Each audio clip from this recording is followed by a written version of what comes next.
Welcome to the city of the unwritten. A city that's given so much. A city of people who aren't afraid to get their hands dirty.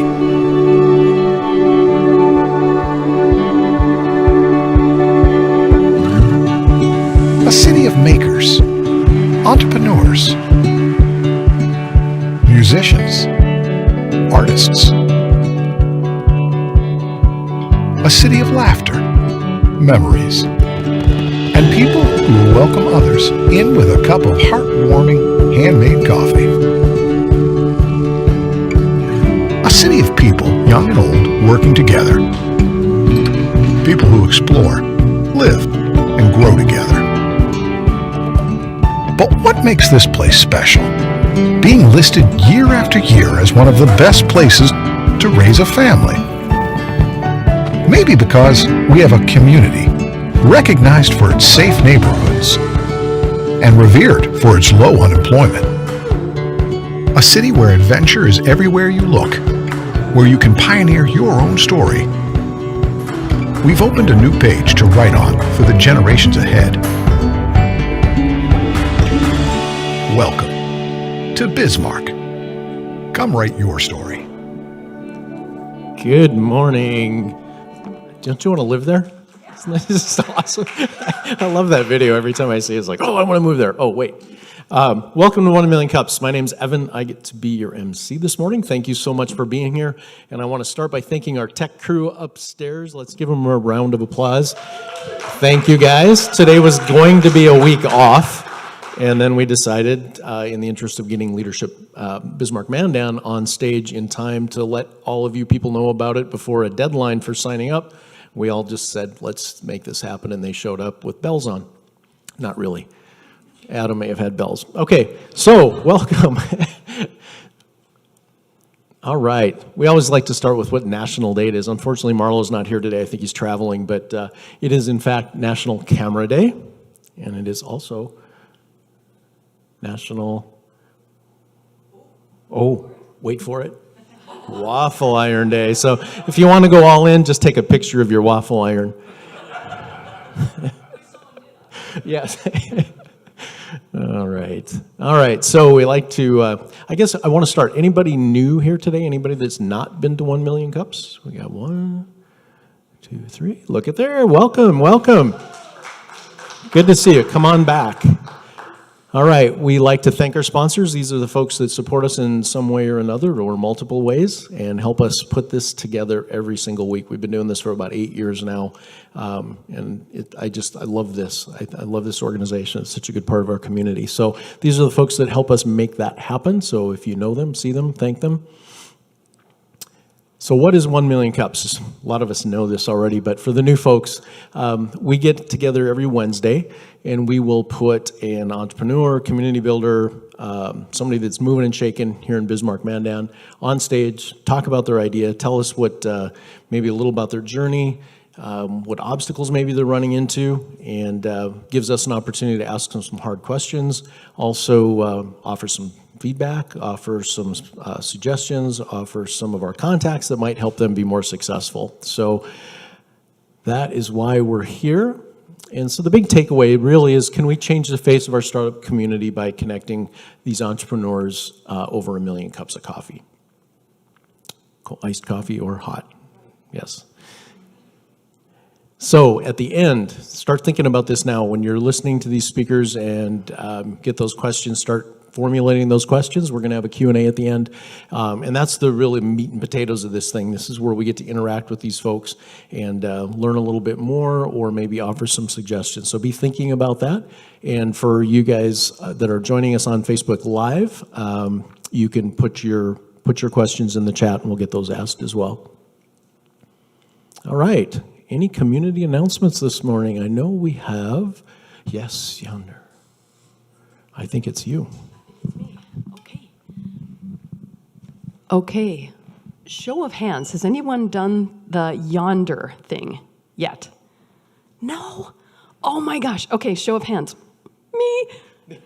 You. Okay, if you haven't done this yet. So first of all, Yonder is this cool, I guess it's an app. Not really an app. It's not really an app. Anyway, it's a cool thingy, the technical term, that was developed here in Bismarck by Mabu. And it's like a little digital scavenger hunt, basically. You get this thing, you go to this website on your phone, and you go to the Yonder thing, and it's only active the day that you're there. And it's a little scavenger hunt, and it tells you distance in feet, right? You've got clues, and then you've got the distance in feet, so it's kind of like a warmer, colder, warmer, colder. And sometimes it's pretty obvious, like at Hancock it said, go to the train. That's kind of easy, it's a train. But then it said, go to the rock wall. And it's a big rock wall. And so we were walking along the rock wall, and he's calling out numbers, 30 feet, 28, blah, blah, blah. And then it was 45. Ooh, too far. Anyway, it's super duper fun, and the really best part is when you finish, you go to get a ticket to win an ATV, and when you go in there, you think, okay, the ticket's going to be really cool, right? And it is, but they had water, lemonade, cookies. We took our niece and nephew. They had a blast, and they didn't even know about the cookies till afterwards. So anyway, it's coming up. The next one is at the Heritage River Landing. And also, if you haven't checked that out, it's a great excuse to go to the river landing, probably go places you're not really supposed to go with your phone, walking around, going warmer, warmer, colder, colder. Anyway, super duper fun, guys. All part of the sesquicentennial celebration. So do that. I think there's going to be a number of them, and then they're doing the big drawing. Does that even say? Yeah, at the street fair in September. So check it out. All right, next. Is she here? Hey. Oh, okay. Stay up there. Yeah, I'm sorry, guys. So anyway, I think that Shelley was here to present about this last week, but if you hadn't heard of this event, it's the Hands-On Entrepreneur Experience. So you can see there, it's a full day of basically learning and connecting. It had very much kind of like a make-welly sort of feel to it. It's a really great place for folks to learn content as well as connect if you're thinking about starting your own business or you're already doing that and you want to scale. So there's going to be just some really great information shared, and I just think a really good time. I would suggest you go check it out. I went and researched it a little bit, and I was like blown away. I'm like, this is a very, very cool thing. I think I'm done. Thank you, Zhanya. Yeah, this is pretty amazing to me that Shelley put this together. I mean, that's a full day event that I don't know how much support she has around her, but that's pretty amazing and pretty bold to be able to do that. So good on her. All right, I think we're about ready to do this thing. So Catherine Sprincenatic from the Chamber EDC was going to be here. She had some business travel that kind of got in the way of that. So I'm going to kind of cover a few of the basics for her. She said she might try to watch online. So Catherine, please, let me know if I'm doing okay. Like, get on the chat and tell me if I blow this. But what we've got today are two groups that just came through the Leadership Bismarck-Mandan program. And we're going to tell you a little bit more about that program today. And then also we're going to hear from some of the participants and some of the projects that they're doing. So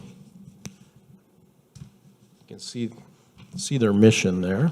Okay. So, yeah. That's it. It runs September through May. I guess that's what I wanted to cover on that slide. So this slide is actually the first graduating class in 1990. Like, if you're as old as me, that doesn't seem like that long ago. It's like, it's a fairly new program, but then you do the math, and you're like, holy crap, that's 32 years ago. So, yeah. We were just having our first anniversary, I think, about then, right? Yeah. So that was the first graduating class. And then here we have the most recent graduating class. This is the class of 22.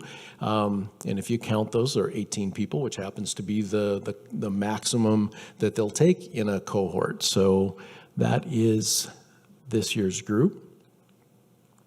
All right, so in March, or September, oh, no, I got ahead.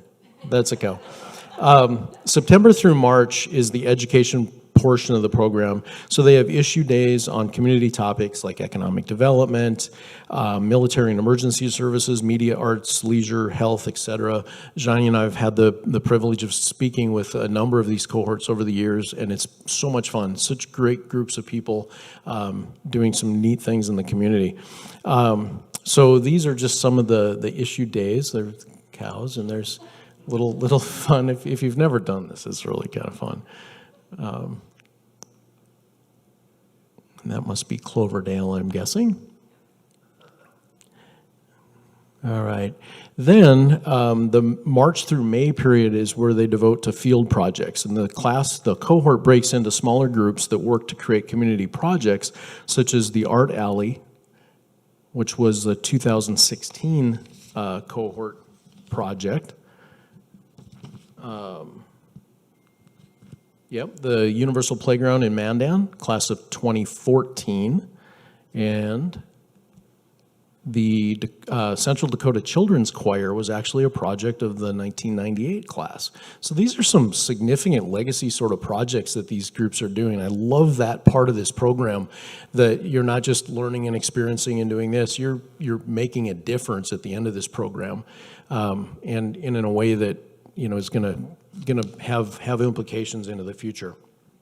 So, application. So, like I said, up to 18 people in a cohort.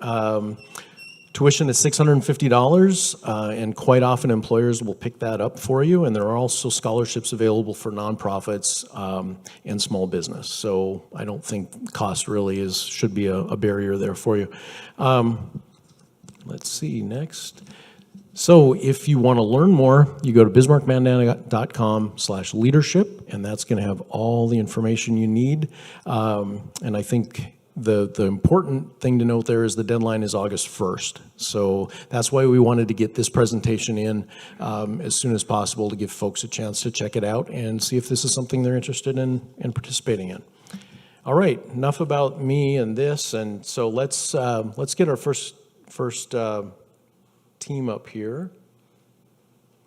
So, like I said, we're going to hear from two. One we're just calling local beef. You'll know more about that here in a minute. And then Sun to Soup will take the stage after that. We're going to wait for questions until both have spoken, and then we'll sit up here and let you fire up all those questions that you've thought of in the meantime. So with that, Mackenzie Smith and Nicole Gagner, come on up. On the mic. Thank you. Awesome. Well, like he said, we're Team Local Beef, part of it. We, on one of our agriculture day, or on one of our issue days, Agriculture Day, we were all really interested in learning more about, we learned so much on that day, and we thought, there's just so many opportunities here for how local beef could be in our community. We really thought we want to get local beef into schools. That was our mission statement originally for our project. Okay. I guess I should have taken the fun little gifts off there. Sorry. But so as Nicole said, that our original goal was to help ranchers get local beef into our local schools. However, we did hit a lot of roadblocks, such as our slaughterhouses, in order to get that local beef, didn't have the manpower in order to feed the schools.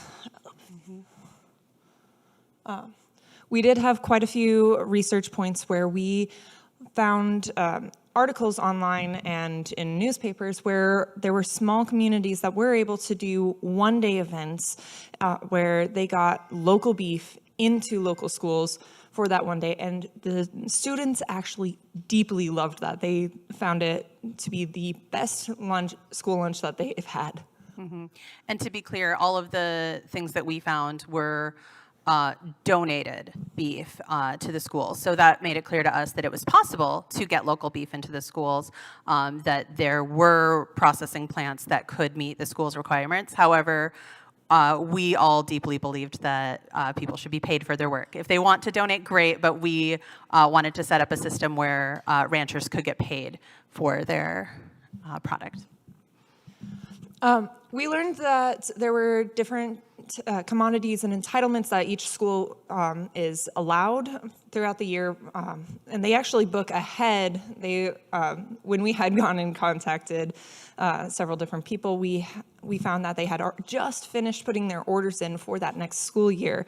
And they have different things that they call buckets where they can get the money from in order to get it for specific items, such as fruits and veggies and milk. Right. And Yeah, the school commodity food system was set up to save all of the school's money. So it was with a good intention, but the hurdles that it's created down the road is if you want to get local food into schools, they can't necessarily pay for it with the commodity money. There are programs changing that now. There's local produce available in schools now, but if you're familiar with agriculture in this area, produce producers is a pretty small portion of what is produced for food here. We did find out that local ranchers do care. They want to get their local beef into local schools, and I mean, many of the ranchers have like Destiny, one of our group and one of our people in the groups. Her kids absolutely love local beef, and she doesn't think that they're going to like the school lunches when they start up. So. So this is part of the programs that are being put into place. We weren't able to get beef into schools right now, but we, with that, decided to shift our focus and make education the bigger component of our project.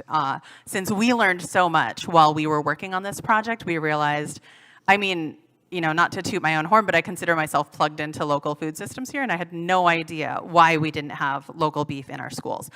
So we made it more of a educational component going forward. So we did reach out to the North Dakota Beef Commission, where we did get a lot of our information from, and we did see that there was no permanent program established. Like we said earlier, those programs that we mentioned that we found in articles, again, just one-day events, and they were all donated. So if we want to go ahead and skip through. All these red marks are processing facilities. There's 18 inspected facilities that would be allowed for school local beef to be slaughtered in and brought to the schools, just due to standards. And there's only 2 within a 30-mile radius of Bismarck. Mm-hmm. And the bullet up there that says 900 versus 1,200, that was the difference of what schools pay for that amount of beef versus what a rancher taking a beef to slaughter would normally get for that amount of beef. So you can kind of see the loss that they would be taking, a rancher would be taking if they were getting paid even just the school rate.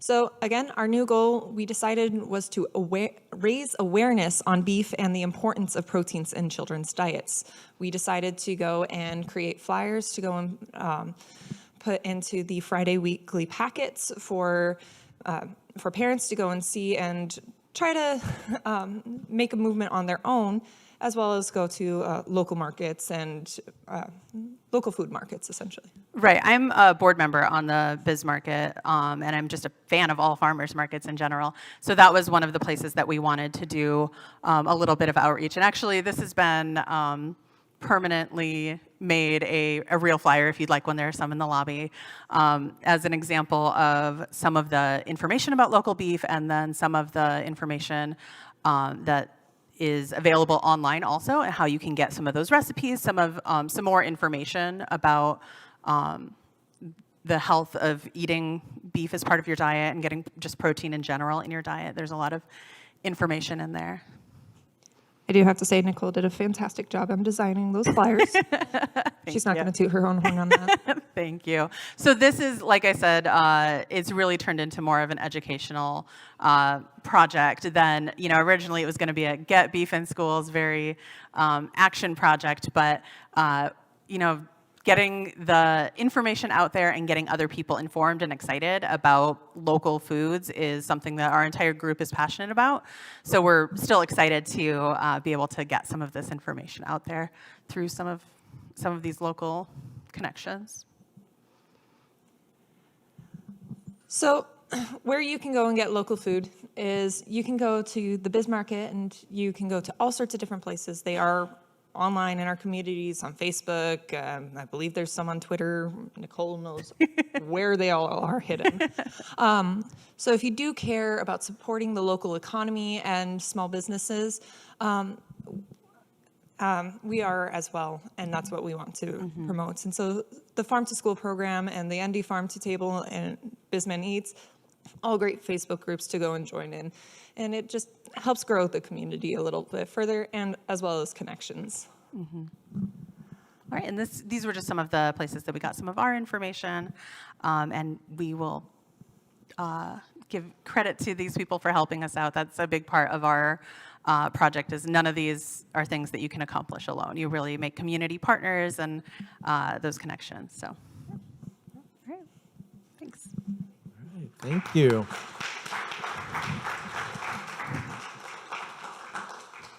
All right, next up, Kyron Miller. All right, tell us about solar power. Okay. Welcome, everyone.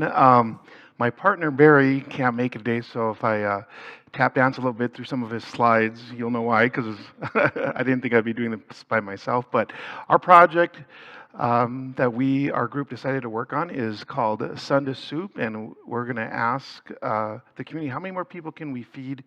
Oh, can you hear me? How many more people can we feed if our project goes forward? So these are just the members of the team that, like was mentioned, that on the chamber, that we kind of came together as a group, and we called ourselves Team Solar, and I'll explain why. We also attended many events that the Bismarck-Mandan Chamber Leadership Committee had put together. One of those events that we attended was our Energy and Natural Resource Day. And two of the speakers that were there was Jim Cambites. He owns Light Spring Solar, which is based here in Bismarck. And another one was Julie, a public service commissioner. And they challenged us and informed us about, well, the first thing was how much solar power North Dakota can actually, we can gain if we had solar panels. So we're ranked 13th. And then that we're kind of last in the nation in installing solar powers, probably because we all think we have a lot of snow here. And then Julie kind of challenged us that of all the issue days that moved forward through the Chamber, Energy and Natural Resources Days never been picked. As you can see, very good, the arts and all those other resource days, but never an Energy Day. So we kind of thought about that a little bit.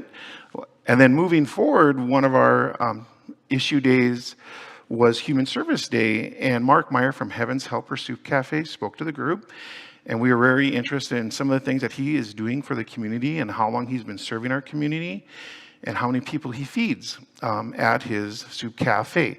The neat thing to point out here is how much it costs him, about $3 to feed a person at his soup cafe.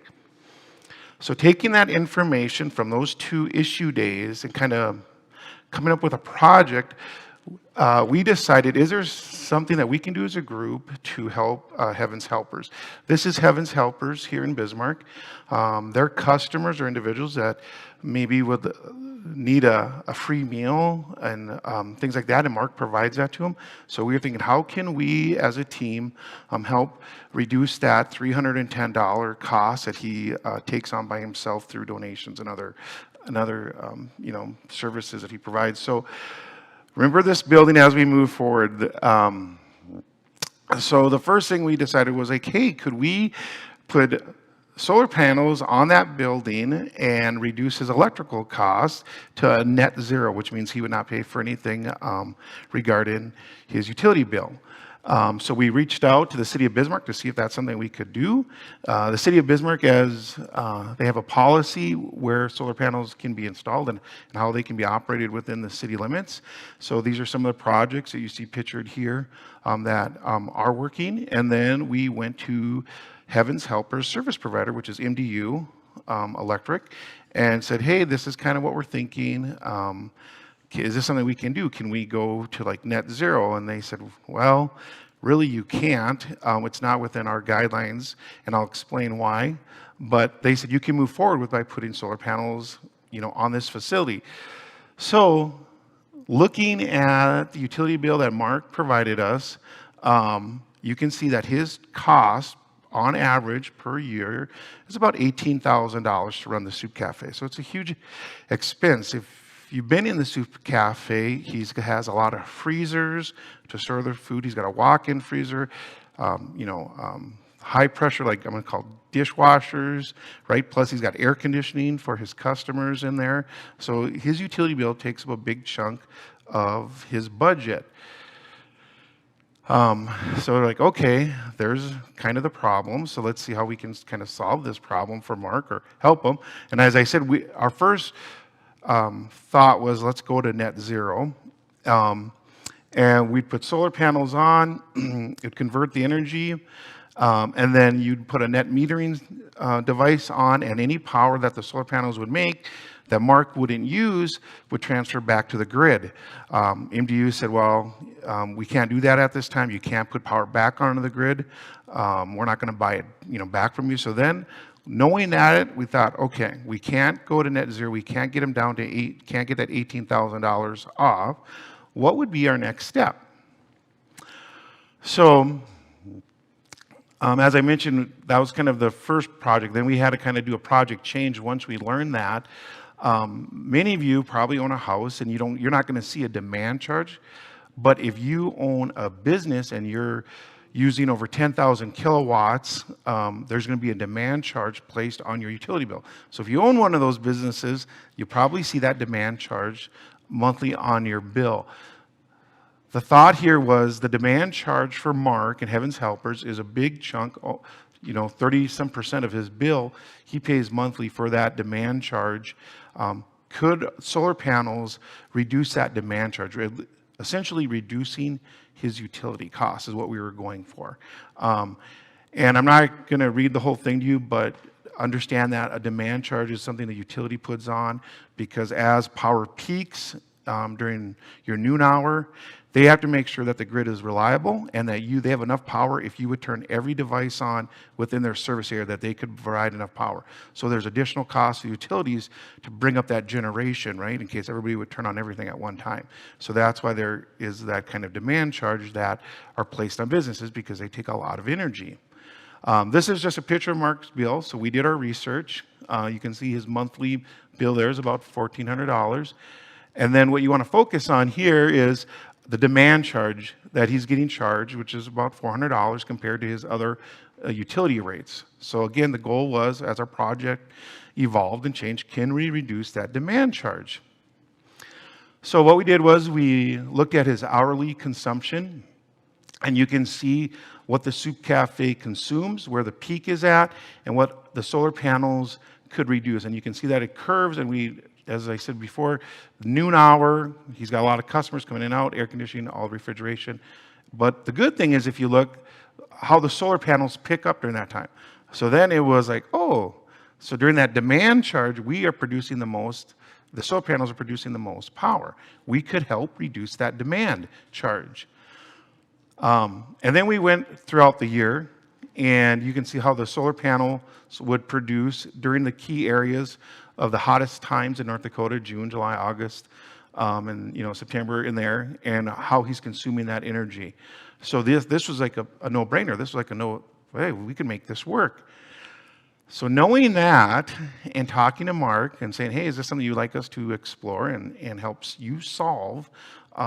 Would you want us to move forward? And he said, absolutely. And so we did. So we got some bids from some regional solar companies in our area, and these were the quotes that we received to do this project. And we decided to go with Light Spring Solar, and we chose them. One, they were the lowest bid, and we had to be conscious of the money that we would need to fundraise to make this project move forward.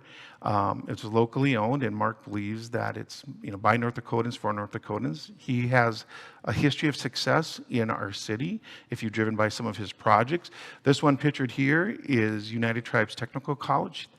He did this out at United Tribes. And what was interesting that Mark also trained some of the students on installing those solar panels and maintaining those solar panels. So he kind of gives back his time. I'm sorry, not Mark. I'm sorry, Jim. Jim kind of gives back his time when he's installing these, and that kind of like, oh, good community involvement. And this project, as United Tribes put it up, is really reducing their electrical bill in that facility. So we knew it could work. Not to go through all these bullet points, but the main thing, this would be the scope of the project, what that money would pay for, what we would need to do onto that blue building, Heaven's Helpers. And what we were, again, Jim was going to do the customer training on the system and teach the individuals that would operate it, if this would get installed, how to make it the most efficient for them. So looking at a bird's eye view of now that blue building, you'll see that we would need 74 solar panels across the south side of the roof. How the building is positioned is perfect. That's where it's going to radiate the most energy on that south side. So we would have these installed to collect the sunlight. And then once we got those, if we could get those solar panels up, why would somebody invest in a project like this? How could we get that $64,000, which is a huge ask? So we looked at some of the tax incentives that are given to individuals or companies that would use solar panels. And what we found out, what was interesting is if you were a company with a high tax rate, you could receive a federal tax credit. So the thought here is a company that would have a high rate, they could purchase the solar panels, they could receive that tax credit, which would reduce what they would pay, and then they could turn over and sell the solar panels back to the soup cafe for $1, and then they would take charge of it. So that would be the cat's meow, right? If we could get a company or a donor that needs that tax kind of credit, this would be a no-brainer for them. This would be like the best of the best, right? But we understand that, companies get asked in this area for donations a lot, and that's a huge ask. So to fund this project, we kind of have some different action items that we're going to work on. One, we're going to start, we've started letters to potential donors in our area, and we've got those going. And then depending on how that works out, we would have a GoFundMe account start here in October. And then we've also applied for some grants through some local companies in our area, and we're hoping to hear back from them when those come due. And then some things, some parameters of the project that would come forward is Heaven's Helpers. They don't want any naming rights on it. He wants to keep his ministry focused on their mission. So there'd be no naming rights given to a company that would donate. We can't make a payment to LightSpring. He needs the funding up front to purchase the solar panels and to install them. And then if we don't meet our goal, what's our next steps? Like if we don't reach that $64,000, what are some of our things moving forward? So we're working on that. The future is so bright. If you know the song, you don't wear shades, right? And you can see we got our nice logo shirts. The nice thing for this, if this project moves forward, is it's very low maintenance. Solar panels are very low maintenance. There's some snow removal, obviously. It's got a huge community impact. If we can reduce those costs, right, how many more people could Mark feed? There's additional possibilities. LightSpring Solar has some additional ideas, if we can't get the solar panels, some additional heating and, some energy saving costs that they could do within that building. So the question that we started with was how many more people can we feed if we could reduce Mark's demand charges? If you'll kind of do the math, we're looking at maybe 1,800 more people a year at $3 a person. 1,800 to 2,000 more people he could feed would help the community instead of paying that demand charge. So it would have a huge impact for those individuals that need that meal that day. And this is my team, and to get the full experience, we all volunteered and we helped at Heaven's Helpers, and kind of saw the impact that this project could make. And I think that is my time, so I guess I'm going to turn it over. Thank you.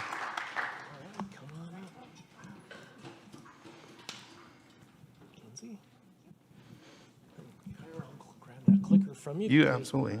Slide on over. All right. So all those questions you guys have been working on, raise a hand. What up? Janya's got the Okay, big mug, I'll sit in the middle. and we will ask those for you. So Before we take any questions, can we do a plug for our third team? So there's usually 3 groups, and the third team has a great project too of expanding the backpack project of getting Backpacks things to man. backpacks to kids in need. Yeah, so also a really good project. Yep. cool. Those backpacks include things that they'll need for school, such as just school supplies that they need, as well as food cards in order to make sure that they are still getting food, even if they can't get it at school. And the backpack program has been working has been going for a while here in the Bismarck Public School System. Yeah, so they're expanding. Now they're expanding over to Mandan, and that's their project. Okay, now we can take Q&A. Well, also, Nicole told me something before we started today that I thought was kind of an interesting connection that's very tied to what we're all doing here today. Yeah. Nicole, if you would maybe share Yeah, that. absolutely. And I would love to hear, too, how Mackenzie and Kyron heard about the program. But I shared with Evan that last year when Catherine spoke about the program here, it was really the first time I'd heard of it, and it really sparked my interest. Actually, that's not true. I'd heard of it before because I was a painter in the art alley. So I knew about the leadership program from that, but hearing Catherine speak here was the first time that I really thought like, oh, that's something that maybe I would be interested in. So I went and found out more online. As an entrepreneur and self-employed person, it was really important for me to get some more of those community connections, and I loved the program, so I can't sing its praises enough. But I'm interested in how you guys heard about it. Kind of through the chamber, through the emails that go out. That's kind of how I heard about it. I work at a Comfort Inn and Suites over in Mandan. I'm their director of sales, and my manager, Maria, actually went through the program in 2019, I think it was. And she couldn't stop singing its praises. And actually, before she even talked to me about it, she got permission from our owners in order to be like, if Mackenzie applies and gets accepted, will you guys pay for this? So it was hey, we have approval for you to go and take this class. Oh, hey, great. What is it about? I think Leadership Bismarck-Mandan has a pretty active alumni group as well, don't they? Have you interacted with some of those folks as part of the program? Yeah, so in fact, I'm on the alumni committee now, so I get to be part of that too, and that's really exciting. But the alumni events are fantastic, a really interesting way to meet people. And what I loved so much about the program was going to all of these different places and seeing like, oh, this is a part of our community that I never really, like I knew it was there, but I never really like dug into it. And so this kind of continues that, like being able to go to these events, see a little bit behind the scenes, or go to a place that you haven't been before. So, yeah. Tanya. Remember, if you don't think up questions, I ask questions, and I ask really, really murky Did I mention the part about raising your hand if you have a question? If I didn't, I meant to. I apologize. I'm going to ask one now because it's going to be a big motivator for them to come up with some questions. Yeah, I've actually got a ton of them, but let me ask one right now because I'm going to get tasky. The deadline to apply is August 1st, right? So we people have to get on that. Mm-hmm. I can imagine some of them are sitting there going, well, that looks like a really big time commitment, and I'm really busy. So give people a sense of the time commitment, but then also what advice would you give to them if they're sitting there on the fence, you know? Yeah, I thought the same thing. I thought it was going to be a huge time commitment, and it spread out really nice over those months. Catherine does a great job of giving you the agenda very early on, so you can coordinate your work schedule to work with their schedule. And as we got going, it really didn't feel like it was a huge time commitment. Yeah. It was just kind of something fun to do and learn about things going on in the community. So Yeah. it's really well organized. I would highly suggest anybody that's interested in learning more about the issues surrounding Bismarck-Mandan to definitely apply. Yeah, I'm really a live and die by the calendar person. Like once something is in my calendar, then that time is, cleared off and I can plan stuff around it. So that worked really well for me too, that we knew in advance which days were going to be half days, which days were going to be full days, and I could coordinate around that. I'm self-employed, so I don't have as much of a team to work with, but I imagine that would be a really important part. Let your team know. And just the last thing, honestly, once you get that schedule in and you start going to those classes, It's really I felt like we didn't have enough time to Right. go and learn everything about that. So there's always more that you want to learn. Absolutely. Well, that's good to hear that instead of being oh, I got to go do this. No, I wish I could you're do like, oh, more really? of We it. have to leave because I had 20 more questions. Yeah. That's perfect. Especially with our David.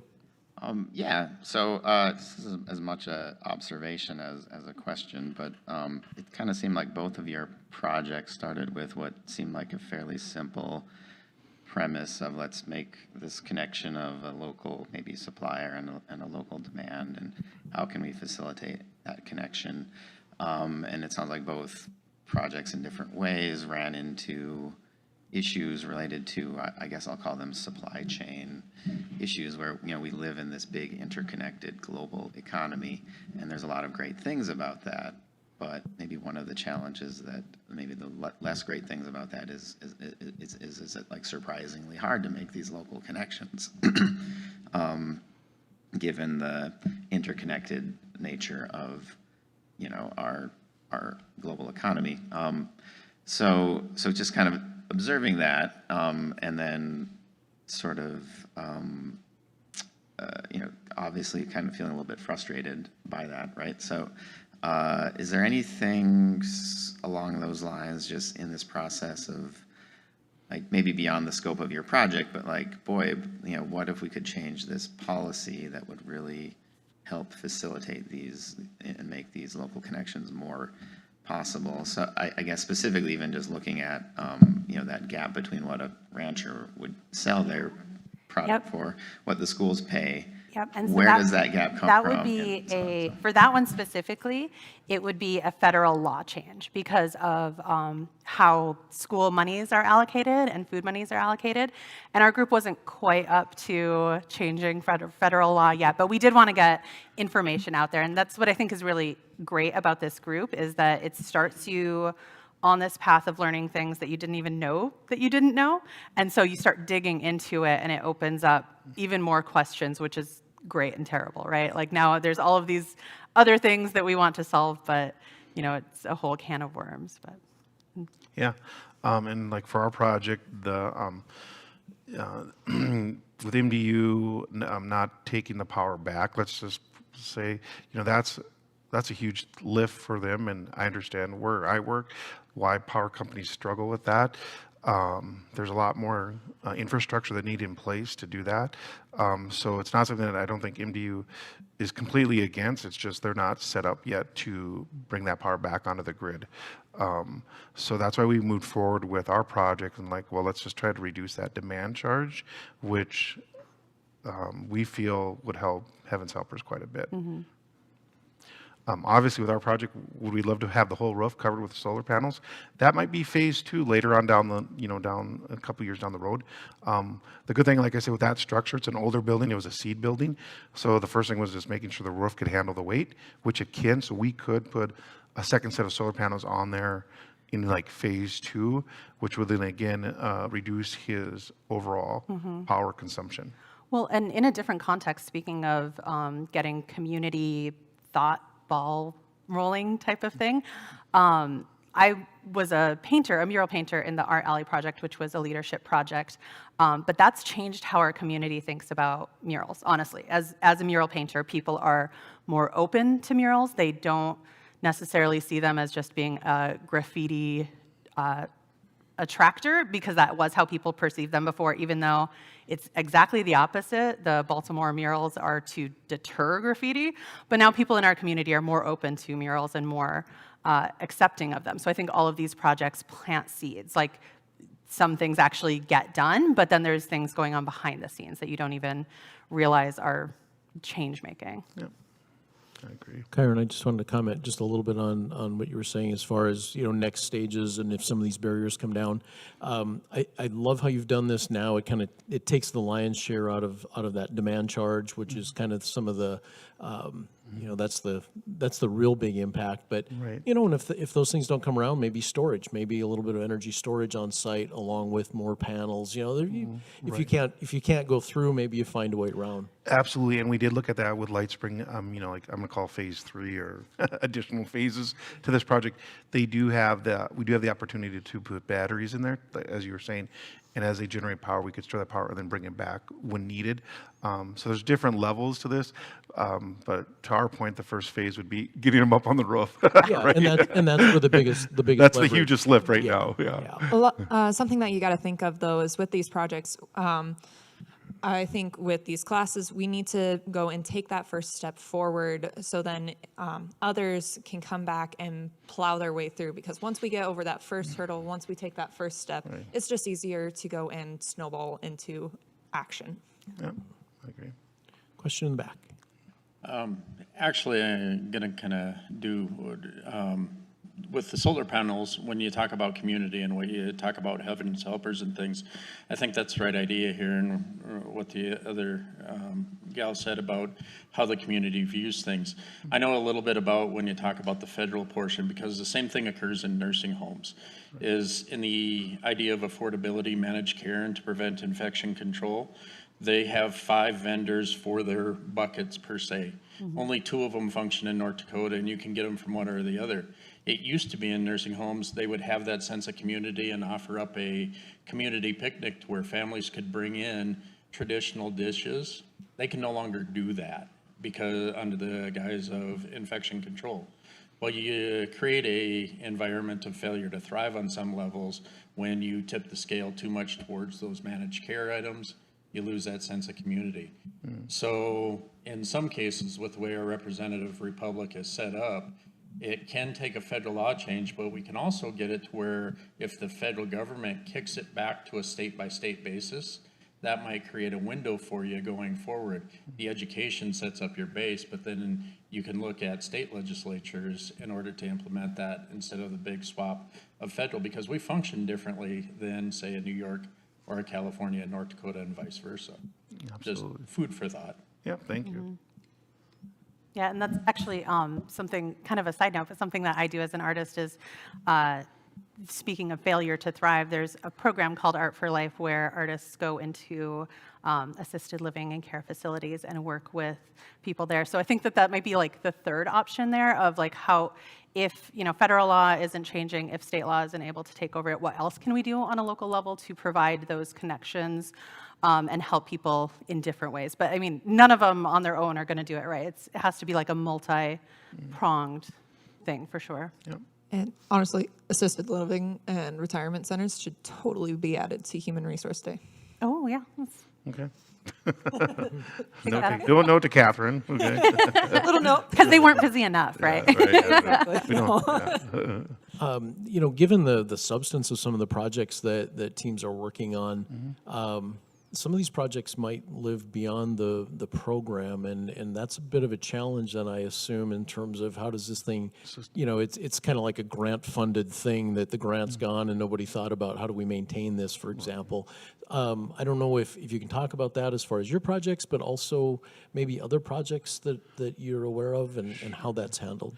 Yeah, the good thing that the chamber does is they give you the opportunity to explain to your point, other projects that have been proposed, and then they talk to you about like grants that are out there, and then like how to sustain them, and how not, things that maybe they've learned or other teams have learned with those grant projects. So I think they did a really good job early on telling us like this is kind of the lines you should kind of stay in, and this is what we've learned throughout the years. And then as all our projects are developing or whatever, we can kind of throw questions at them, and they kind of give us the answers back, like that might not be it, or oh yeah, you could try this. Yeah.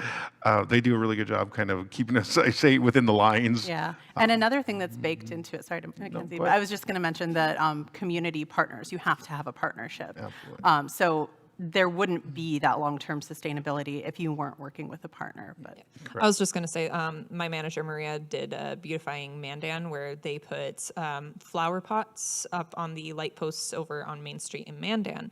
And that is now sustained by a committee in Mandan to go and keep it going, keep the flowers watered, and making sure that they look pretty, just to beautify the city a little bit. it does. Yeah. Very nice. So you're wondering if we're going to clean the solar panels off when there's snow? Is that where you're going at? We're gonna Or- go no, there, that's why they're but going to train those guys to do that. Yeah, we want Kyron here on Leadership. Right. We're good. Janya? Okay, you had your chance. So I'm thinking huge benefit to the community, huge benefit obviously to each of you personally. I mean, you can see the things that you've learned, the experience that you've had. So last group I want to touch on, because a lot of people in our audience are employers or entrepreneurs. If they're thinking about this, so they've got their investment if they want to cover your cost, which is not huge, right? It's about $650, $675, and they're gonna lose you for a little bit, like a half a day every couple weeks for a while. So what would your message be to them in terms of the benefit that they're going to see back? As I know it's there, right? It's going to be I'll huge. let you go first. a little bit. Yeah. So me working in a company that is a franchise and we got property management and that sort of thing, it takes a lot to go and get me out of the building, because that's people that I can't go and reach out to. However, the argument is I'm reaching out to people in our community, in our backyard, and it helps promote our business a lot better by being an active part in the community. So you're really helping your community, the people in your backyard. We call it backyard sales, but it's people that are going to bring their family in, and they'll remember, oh, hey, these people are active. I know these people. Let's get them over here. Let's go over here to, let's go over to this restaurant, because I know the owners, or I know their managers, and they're really great people. And they got really good food too. Yeah. So, I mean, it's just things like that. It's just being an active part of the community that helps unite us a little bit better. Yeah. And to that point, I mean, like, since I work at BSC, you know, as a community college, all our college presidents that I've worked under, they're a big believer in giving back to the community and helping Bismarck-Mandan, and they sponsor this event. And I think the numerous people that have gone through the program through BSC, or that BSC has funded, they bring those leadership skills back to that college. And again, it's just a good networking opportunity for the college to show that, hey, we're out here, and we're the college on the hill, and we're going to be here for a long time, and we want to make Bismarck-Mandan a better place in the little ways that we can.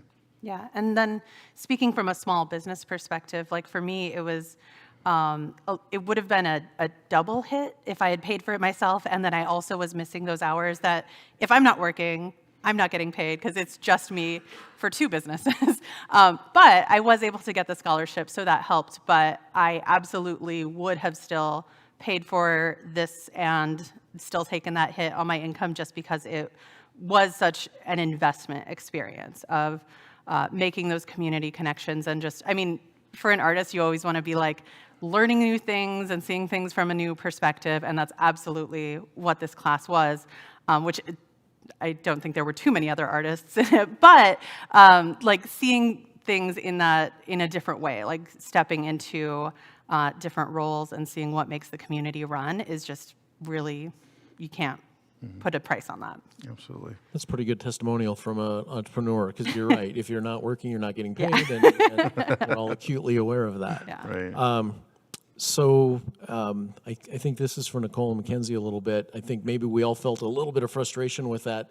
Oh, it's a federal government, and there's this rule and that rule, and you guys came in with this grand plan. And I'm a prototyper kind of by nature, so I'm wondering if there's an opportunity in, say, a smaller school, innovation school, something along those lines, where you can kind of prove out the concept in an arena where you maybe control a few more of those variables, and that might open some other doors eventually.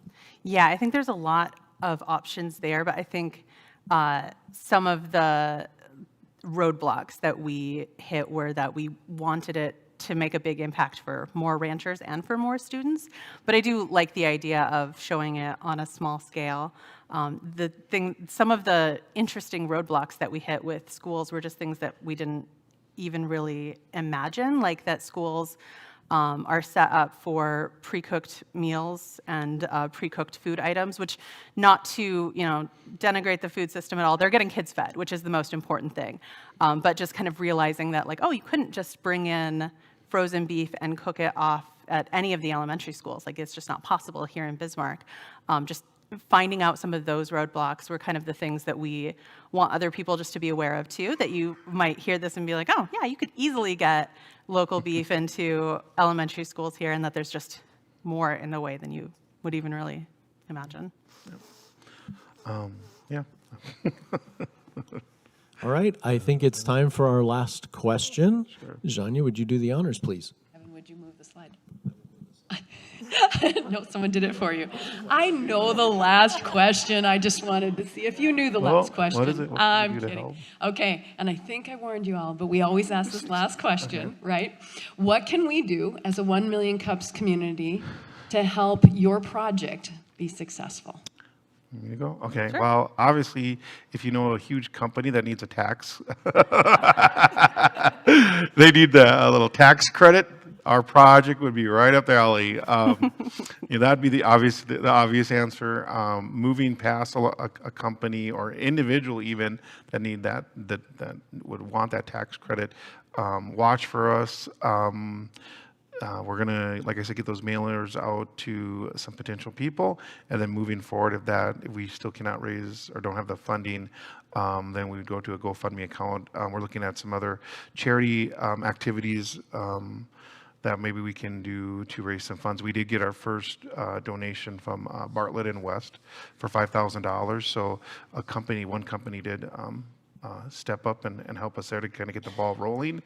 So I would just say what I would need from you is continue to, if you believe in this ministry or what Mark is doing, just kind of keep an eye on his social media pages and see what's coming from our group moving forward to raise that money. So And the interesting and donate some time to help them out maybe. yeah, absolutely. Well, because I was going to say the interesting connection between our projects is just getting people fed, right? So it's really putting that back into our community. So yeah, volunteering at local food places. The farmers markets always need volunteers also. The soup kitchen always needs volunteers. And we have our brochure out there, so you can find a little bit more information about local beef specifically, but if you're interested in local food systems, getting involved with the food co-op, the Biz Market, the other farmers markets, those are all really great places to start. Yeah. And I'm just going to say a little plug-in because I agree completely with what Nicole said. But little plug-in for the backpack project is if you are interested in that, if you want to hear more information, I believe you can just contact Catherine and she will get you in contact with the people who are in that group because utterly fantastic what they're doing. And if they need they're going to need volunteers too. Yeah, they're definitely going to need volunteers to get those backpacks out to those kids. So It's a lot of work. Well, thank you guys. Let's give it up for these guys. Thank you. And again, thank you all for being here today. And next week, we are going to be enjoying a Heineken on the moon. I just need to figure out how to get it from the bottle into me through a helmet. I'm working on that one right now. So we'll get a week off, and then we've got New Vision Security on the 13th and Cornerstone Consulting Group on the 20th. So we want to plan for that. And if you want to find yourself on our stage, that's easy to do. Just go to millioncups.com/BisMan. And it's very, very simple, few line sort of application. We'll get that. We'll talk to you. We'll work with you. A pretty easy process, guys? Absolutely. Okay. Thank you for having us. You heard it here. So please do that. And with that, we will see you in 2 weeks. Thank you so much. Thank you.